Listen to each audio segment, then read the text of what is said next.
Parents demanded my cars to buy sister a house, hired investigators meant to track down my assets. What unfolded next shattered their perfect life. I never expected to be writing one of these pieces, but here I am at 2 a.m., sitting in my garage, surrounded by my cars, trying to digest what happened during Sunday dinner. My name is Liam, and I'm 28 years old. Let me start with some context. I've been fascinated by vehicles since I was 5 years old, when my grandfather took me to a classic car show. While other children collected baseball cards, I collected die-cast models, and saved every dime for automobile magazines. At 14 I began working, mowing lawns, delivering papers, and doing anything lawful, and every dime went into a savings account called Dream Cars. My parents, Isaac, 55 male, and Karen, 53 female, thought it was cute when I was a kid. They'd laugh when I skipped birthday celebrations to work more hours, or ate ramen for months to save money. Liam and his cars, they'd say, shaking their heads with amusement. My younger sister Iris, 20 female, would roll her eyes anytime I mentioned torque ratios during meals. This is what they didn't know. I was doing more than just saving. I was also learning. I taught myself how to rebuild cars by watching YouTube videos and reading forums. At the age of 16, I purchased my first project car, a rusted-out 1970 Plymouth Barracuda for $800. Everyone laughed. "That's not a car, it's scrap metal," Dad added. But I spent 2 years renovating it before selling it for $15,000. That's when I knew I possessed a gift. Not only for rehabilitation, but also for recognizing promise where others saw garbage. I continued buying, restoring and selling, reinvesting everything. By the time I finished college with an engineering degree, I had a side business that paid more than my beginning wage. Now at the age of 28, I possess 12 cars. Not ordinary automobiles. We're talking about a 1969 Dodge Charger RT, a 1971 Plymouth Hemi Cuda, a 1963 split-window Corvette, and several more vehicles. The collection is worth around $1.8 million, but I've never had it professionally assessed since I don't want that information to go public. These are not just investments for me. Each one symbolizes hundreds of hours of my effort, my blood, sweat, and actual tears when things went wrong. I live modestly in a little house with a spacious garage. I drive a 10-year-old Honda Civic every day. I don't wear costly clothes or go on lavish vacations. My delight stems from spending Saturdays beneath a hood, enjoying the gratification of restoring something lovely to life. Which leads us to Sunday dinner. Mom began it lightly, as she always does when she wants anything major. "You know, Liam, Iris has been looking at apartments, but the rental market is just insane right now." I agreed, taking another chunk of pot roast. Iris had already mentioned this to me. She graduated from community college with an associate's degree in marketing 6 months ago, but has yet to find work. She'd been living at home, which was okay. I did the exact same thing after college. "She really needs her own place," Mom added. "A young woman needs independence." "The market should cool down eventually," I added, attempting to maintain neutrality. That's when Dad put down his fork. "Actually, we have been pondering. You have all of those cars sitting in storage. If you sold even half of them, you could buy Iris a wonderful home. She'd be fine." The words hung in the air like exhaust fumes. I looked at Iris, who had suddenly become very interested in her mashed potatoes. "I apologize, what?" I succeeded. "It makes sense," Mom said, her voice taking on the tone she employed when she'd made up her mind. "You have more than you need. Family helps family. When you first started out, we let you use the garage for free." "I paid you rent for the garage space," I answered slowly. $800 per month, remember?" Dad responded, "That was nothing compared to how much commercial space would have cost. And at the age of 22, I moved out. I've been on my own for 6 years." "But Iris requires assistance now," Mom argued. "You can always buy another automobile later. Liam, these are simply things. Iris is your sister." I glanced at her again. She eventually caught my gaze, and I saw it there. Expectation. She expected me to do it. They all did. "Those cars aren't just things," I explained carefully. "They're my business, my retirement." "Your obsession," Dad said. "You're 28 years old and spend every weekend alone in the garage. When will you grow up and care about someone other than yourself?" The accusation landed like a punch. Selfish. I'd been working since I was 14. I'd never asked them for a dime since high school. I paid my own way through college by working evenings to fix cars to cover tuition. "I need to think about this," I explained. "What to think about?" Mom's voice became sharper. Iris needs a home. You have the ability to deliver it. End of story. It's not that simple. It is, Dad replied. We know how much those cars are worth, Liam.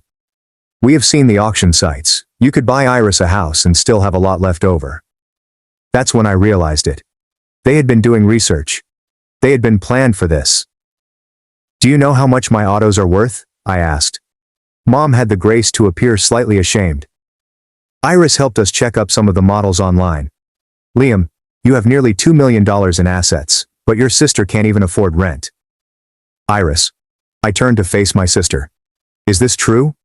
Have you been researching my collection? She shrugged. I was fascinated, so Mom asked me to help. It's not normal, Liam, to have all that money sitting there. I am always working on their autos. I have buyers interested in several of them, but I am waiting for the appropriate offer. This is how I make a living. You have your engineering work, Dad reminded out, which earns $75,000 per year. The cars are how I actually develop wealth. Wealth you're hoarding, Mom snapped, while your family suffers. Iris lives at home rent-free. I pointed out that this is not really a struggle. She needs her own space, a fresh start in life that she can create for herself, just like I did. The table exploded. Dad labeled me selfish and immature. Mom scolded me of prioritizing machines before family. Iris wailed that I didn't love her, and that I preferred vehicles over my own sister. I left.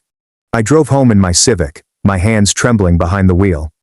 When I arrived at my garage, I stood there staring at my automobiles, seeing not just metal and chrome, but thousands of hours of work, learning, and pride. That's when I made a decision. Update 1. But 2 weeks later, I knew they were going to intensify. I didn't expect them to move that quickly. The morning after dinner, I began making calls. I discovered a climate-controlled storage facility 2 towns away, complete with high security measures. It was pricey, but I wanted a location that they couldn't discover. I rented 5 flats under an LLC name and began the logistics of relocating 12 cars without anyone's knowledge. I took a week off work, citing a family emergency. It's ironic, right? Every night, beginning at 2 a.m., I would trailer 1 or 2 cars to the new facility.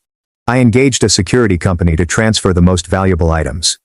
By Friday, my garage was empty except for tools and my Civic. Saturday morning, as I was installing new locks, I heard automobiles in my driveway. Not just 1, but 3. My parents, Iris, and my Uncle Robert, a real estate agent. My Aunt Megan and Cousin Lucy were also there. They held a key. I had forgotten that I had given Mom a spare key years ago for emergencies. They let themselves in before I could reach the door. Liam, Mom shouted out. We have come to talk sense into you. Robert found the perfect house for Iris, and we need to. She came to a halt when she noticed the vacant garage through the kitchen doorway. The expression on her face would have been amusing if it hadn't been so terrified. She moved from confused to understanding to enraged in approximately 3 seconds. Where are they? She demanded. Where are what? I inquired, feigning dumb. Don't dare. Where are your cars, Liam? I sold them, I lied. Each of them. In 1 week. Don't insult my intelligence. Dad pushed past her into the garage, as if the automobiles were hidden somewhere. Uncle Robert followed, literally looking behind tool cabinets. You moved them, Iris explained quietly. She had remained silent until now, but her voice was icy. You actually hid them from us. They're my cars, I said. I can store them wherever I want. We are your family, Mom yelled, actually screamed. I had never heard her voice reach that pitch. How could you do it? How can you be so cruel? Cruel? I laughed, but it wasn't funny.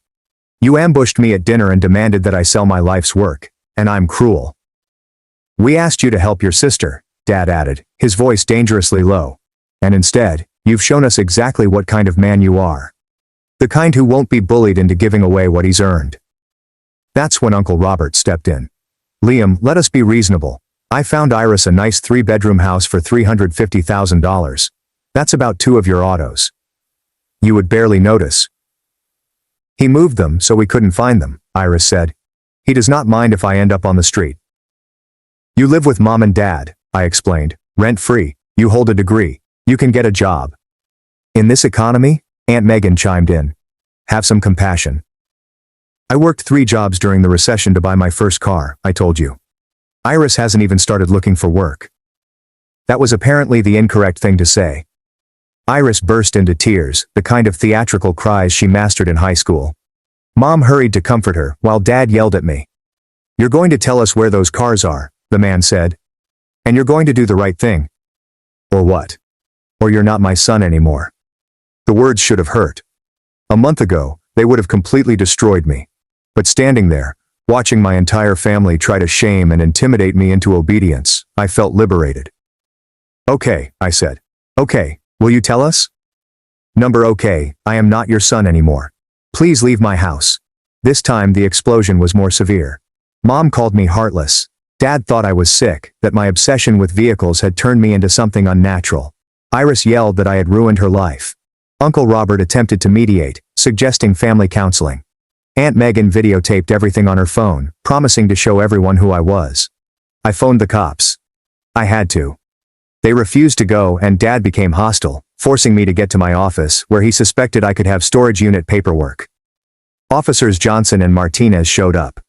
They were professional and cool, and when I stated that I had requested everyone to leave my property but they refused, they made it obvious that my family would have to leave. "This isn't over," Dad stated as Officer Johnson let him out. "We know you keep those autos somewhere. Family does not do this to one another." Mom sobbed as she departed. Iris did not say anything. She just looked at me with such disdain that I took a step back. Officer Martinez waited after the others had left. "Family disputes are rough," he remarked. "You might want to consider getting security cameras and changing all your locks." That afternoon, I deployed the cameras. I changed all of the locks, including the deadbolts. I installed a security system, opened a new bank account at a different bank, and transferred all of my money. I changed all my passwords. I made certain that my LLC documentation was absolutely correct. Then I sat in my empty garage, wondering if I had made the biggest mistake of my life. Update 2. The harassing began immediately. First there were the calls, 20 to 30 times every day. When I blocked their numbers, they switched to other phones, acquaintances, co-workers, and extended relatives. Suddenly everyone had an opinion on my selfishness. The texts were terrible. Iris gave me photos of homeless people with remarks like, "This will be me, thanks to you." Mom shared Bible scriptures about honoring your father and mother. Dad sent just variants of, "I'm disappointed in you." Then began the social media effort. Iris shared a heartbreaking story on Facebook about how her brother prioritized vehicles before family. She did not mention my name, but everyone knew. The post became viral in our community. My neighbors avoided eye contact, co-workers inquired about my well-being, and old high school pals reached out to tell me I was a monster. My cousin Lucy, who had been recording at my house, shared the video, which had been modified. It showed me phoning the police on my elderly folks. They're in their 50s. My needy sister was wearing fancy jeans. The comments were harsh, but the worst part was the investigation. 2 weeks after I kicked them out, a stranger came up at my doorstep. My parents hired a private detective to help them find my cars. He was actually pleasant about it. He stated that he had seen this type of situation many times. Families battling over assets. "I'm just going to tell them I couldn't find anything," he replied after I explained the scenario. "However, they will recruit someone else. People go crazy over money." He was correct. They hired 2 additional investigators. They called every storage facility within a 100-mile radius. They had Iris build a phony dating profile in order to match me and gather information. They phoned my insurance company, pretending to be me, and attempted to obtain the addresses where my automobiles were registered. That's when I realized I needed to go darker. I spoke with Angela Park, a lawyer who specializes in family law and asset protection. She was bright and ruthless. "Your parents have no legal claim to your assets," she told me. "But they are pestering you. We can file a restraining order against your parents. They are trying to take from you Liam. They are hiring investigators, impersonating you, and stalking you. This is not typical family behavior." She was correct. I applied for restraining orders against both my parents and Iris. The hearing was terrible. They arrived with their own lawyer, paid for by emptying my father's 401k. I discovered this later. They tried to claim that I had stolen family property and that the automobiles were partially theirs because I had utilized their garage 6 years prior. The judge was not buying it. She approved the restraining orders. My family couldn't get within 500 feet of me, my home, or my workplace. They could not reach me directly or through third parties. As we left the courthouse, Iris immediately disobeyed the order by racing up to shout at me, I wish you'd die alone in your idiotic automobiles. The bailiff arrested her on the spot. She spent the night in jail and completed community service. That's when things became quiet. Too quiet. I concentrated on my work, including both my day job and my automobiles. I would drive to the storage facility at random times, never establishing a pattern. I'd spend hours working on my 1971 Plymouth, lost in the comfortable rhythm of restoration. But I also felt lonely. The family I had lost was not ideal, but they had been mine. Thanksgiving has come and gone. I ate a turkey sandwich in the garage. As Christmas approached, I wondered what they were doing. Then, last week I received a call from an unknown number. I almost didn't respond, but something made me pick up. Sophie, Iris' friend, was present. "Don't hang up," she replied immediately. "Iris doesn't know I'm calling." "What do you want?" "To tell you that you are correct. Iris has not been seeking for a job. She had been waiting for you to cave. Your parents have been enabling her for years, and the house was their idea, not hers." "Why are you telling me this?" "Because she has been bragging about it. About how she will eventually break you down, how familial pressure will cause you to crack. She had been giggling about it with her partner." "Does Iris have a boyfriend?" "For 2 years. Jason. He works in technology and earns big money. They intend to move in together, but Iris requested a free house first. She reasoned, why pay for something she could guilt you into providing?" I hung up. I wasn't sure if Sophie was telling the truth or if this was just another deception ploy. But it didn't matter. I had made my choice. Update 3. 3 months later. Everything changed due to a newspaper article. The local paper ran a profile on young entrepreneurs, and they somehow learned about my restoration firm.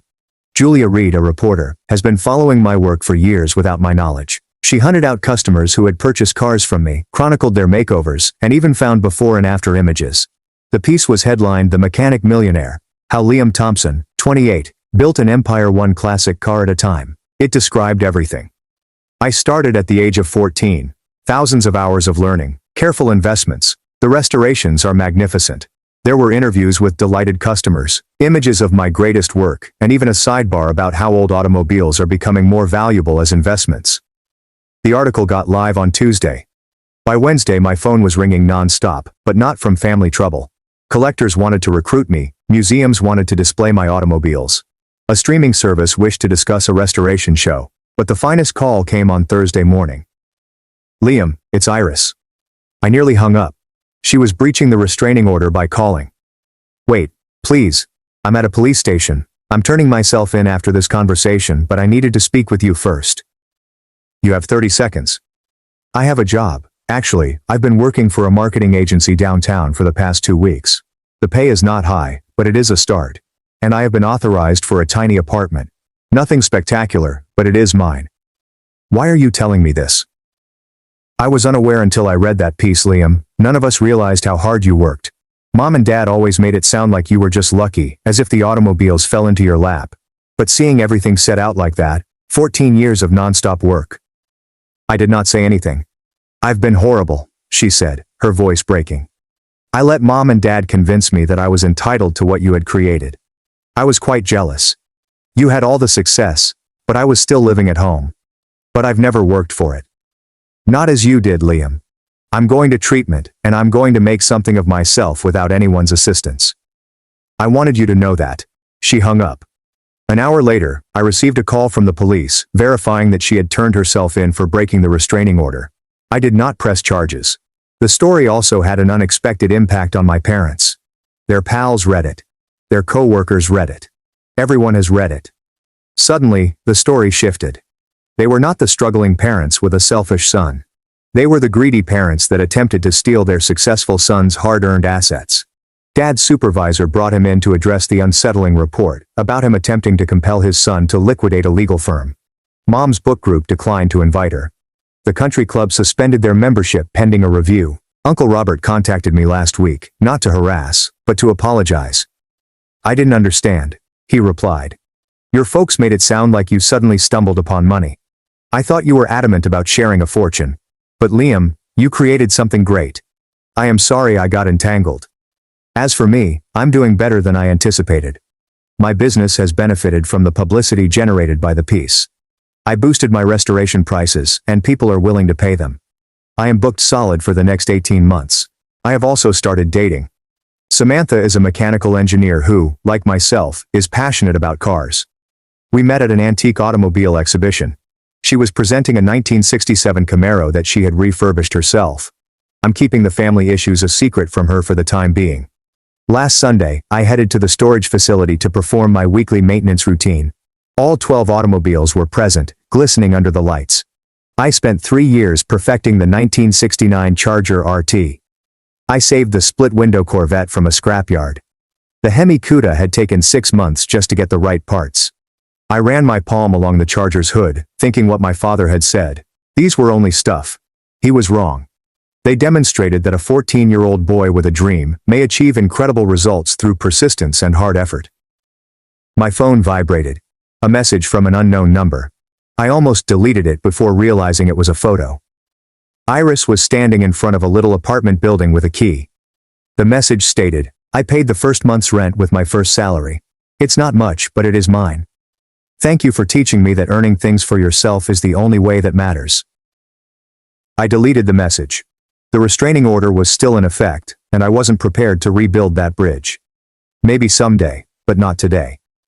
But I smiled because she finally grasped what I had always known. Nobody can steal what they cannot locate, and no one can take what you have genuinely earned. The autos were safe. The business was booming. And for the first time in months, I felt able to breathe. My family had been right about one thing. I was infatuated with my vehicles. However, they were mistaken about the reason. It was not about money or metal. It was about demonstrating that someone who begins with nothing but dedication can create something that no one can take away. My phone rang as I was locking up the storage facility and heading home. Samantha asked if I wanted to go out to dinner and talk about the '68 Mustang Fastback she'd discovered online. Absolutely, I replied, already envisioning the restoration possibilities. Let me tell you what I think we could do with it. Life was good. Different from what I had planned. Lonelier in some ways, but genuine. I'd learnt that family does not always consist of folks who share your blood. Sometimes it's the folks who share your ideals and recognize that what you produce with your own hands is sacred. The collection was secure, the business was mine, and the future was as open as a clear length of highway with no speed limits. I'd drive alone rather than with passengers who might steal the keys. Because in the end, the cars were not the most valuable thing I had protected. It was my right to choose what to do with what I had acquired. And there is something no inquiry, guilt trip, or family pressure could ever uncover in a storage container. It was mine and mine alone, as it should be. Final thoughts. Looking back, I wonder whether I could have handled things differently, perhaps with more diplomacy and understanding. But then I recall the expressions on their faces as they demanded my autos. I am not asking, not requesting, but demanding, as if they were entitled to years of my labor. I remember Iris looking into my collection behind my back. My parents are employing private investigators. The restraining orders that became necessary simply to live peacefully. No, I dealt with it the only way I could, because if I had exhibited weakness, they would have picked me clean like vultures on roadkill. The autos are still being stored. I pay them visits on a regular basis, and Samantha occasionally joins me.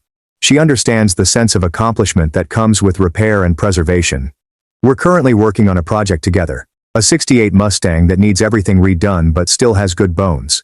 Iris is still working at the marketing agency. I know because my lawyer, Angela, monitors the restraining order to ensure it is being followed.